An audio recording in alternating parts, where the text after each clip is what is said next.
In a day or age where the U in the tube isn't really relevant anymore and the homepage of this wasteland we call YouTube is filled to the top with several companies or commercial brands, or even worse, my greatest enemy, Jimmy Kimmel talk show host. But while it's hard to think about the future of this money-driven website, it's fun to look back at the OG YouTubers, you know, the people who basically built this site to the ground up, the people who were there from 06 all the way to when YouTube screwed them over.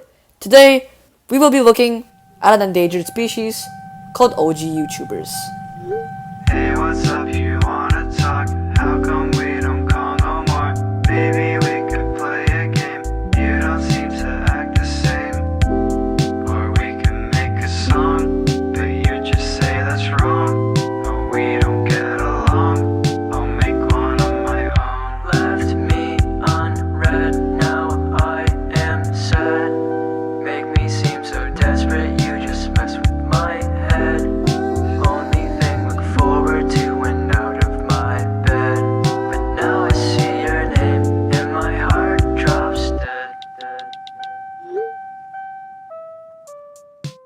Now, whether you were born in the era of really old school YouTube or not, you've probably heard of some of these YouTubers. They were basically pioneers of YouTube. Well, most of them. The first of many YouTubers who we'll be looking at today are the people who you probably watched at around middle school, and they're the people that dominated YouTube's homepage and had original content. Our first order of business, Smosh.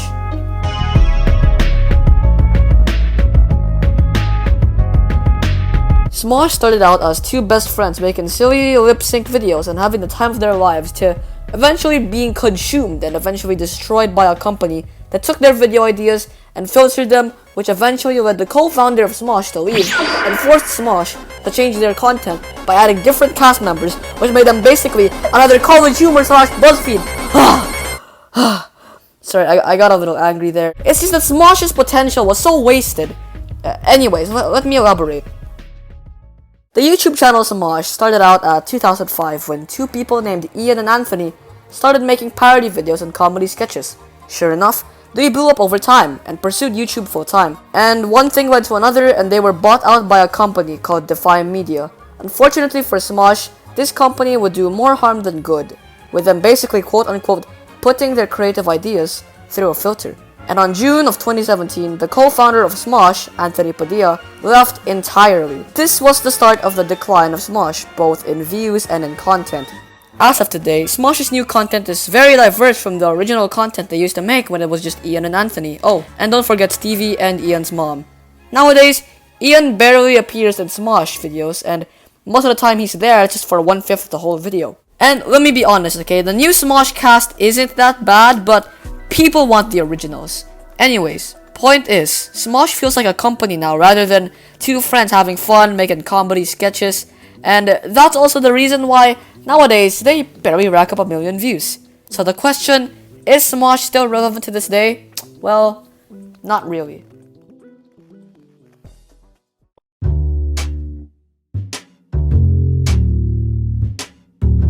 Ryan Higa, another pioneer of YouTube. You may have heard of him, you may have not. He was actually still alive back in early 2020 making parodies about quarantine, lockdown, and the cough virus. Anyways, this YouTuber started out by making how-to parody sketch videos similar to Smosh's content. Everybody was kung fu fighting. Eventually, Ryan would grow his channel and start partnering with other YouTubers to eventually make his first movie called Agents of Secret Stuff. It was a 35-minute long video which had a lot of featured YouTubers in it such as Drix, Smosh, and the RHPC. Ryan would keep on growing his channel, pushing the boundaries. He would go on to make several internet series like Dear Ryan and Schizo and would be on top of trends, while also doing a satirical take on them. He kept going until he eventually got tired of it. He'd done it all already. He then released a video on January of 2019 explaining how there were going to be changes in his channel and that he was changing up the content. He announced a podcast, which you could view for free on his YouTube channel, and then released a few more songs and made a few videos about the pandemic before completely heading out and becoming a Twitch streamer. And yes, I'm serious. Since then, he hasn't uploaded on his YouTube channel in over 10 months because he couldn't meet up with his friends to make the sketch videos he usually makes. Because, you know, COVID. He streams regularly on Twitch, mostly playing Valorant, and with this conclusion, you can say that Maybe one day when this whole pandemic blows over, we could get the old Ryan Higa back, but for now, we'll just have to wait for his return.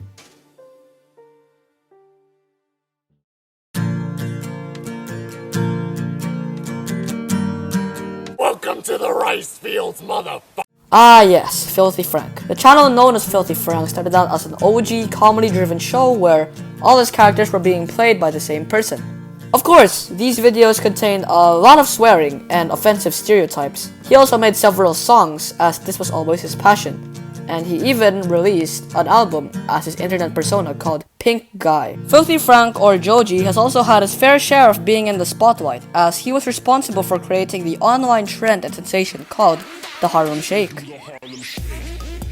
It's safe to say that his original passion was music, because in the summer of 2017, he announced that he was going to completely stop posting on his channel and discontinue the Filthy Frank cinematic universe to focus on bigger projects. He announced it on Twitter, and he eventually shifted from his usual comedy content to becoming a musical artist by the name of Joji. This change was the perfect transition for him, as his old music was already getting a lot of exposure, and the response was pretty good. Today, he refers to himself as the stage name Joji, and hasn't returned to his original YouTube channel, or portrayed the OG characters of the Filthy Frank show, but a return is anticipated maybe one day. However, all we can do is hope.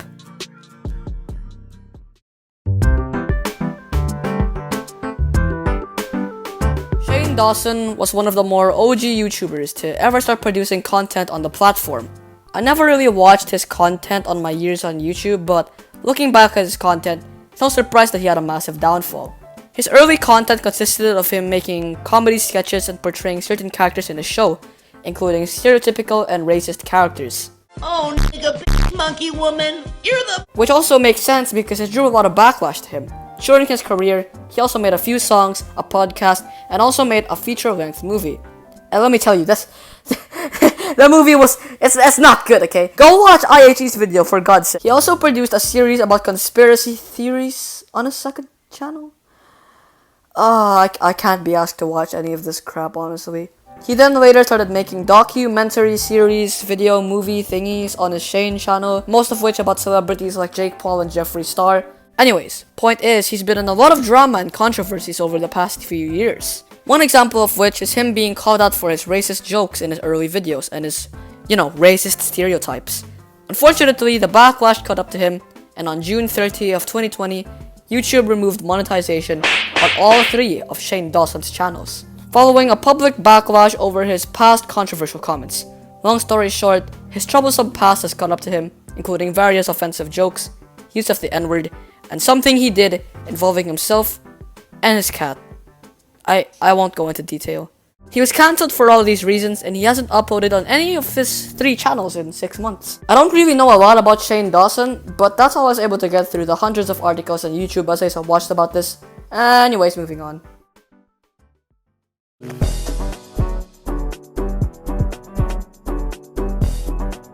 Ray William Johnson was another OG YouTuber to top the charts in a matter of days. He started a web series on the site in the early years of YouTube, and every episode of his show, called Equals 3, made it to the front page of YouTube.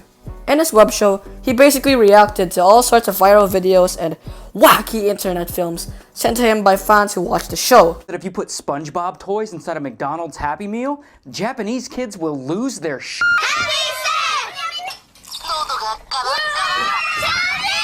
Like, what in the hell are the Japanese putting in those chicken nuggets? Honestly, I haven't seen the Japanese this excited since the invention of tentacle porn.